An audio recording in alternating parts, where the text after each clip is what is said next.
We'll guide you through how to fix a Stripe payment failed issue. If you find this helpful, consider subscribing and liking the video. First, open your web browser and go to the Stripe dashboard by logging into your account. Once there, navigate to the Payments section to identify the specific transaction that failed. Click on the transaction to see the details and the error code associated with the failed payment. Next, check the error message for clues on why the payment failed. Common reasons include incorrect card details, insufficient funds, or fraud detection. If it's a card detail error, contact the customer to verify and update their card information. You can then retry the payment by clicking the Retry button. In case of insufficient funds, it's best to advise the customer to use an alternative payment method or try again later. If fraud detection is the cause, review the payment's risk evaluation details by navigating to the Radar section in your Stripe account.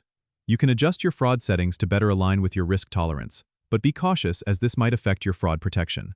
It's always a good idea to keep your customer informed throughout this process to maintain a good relationship.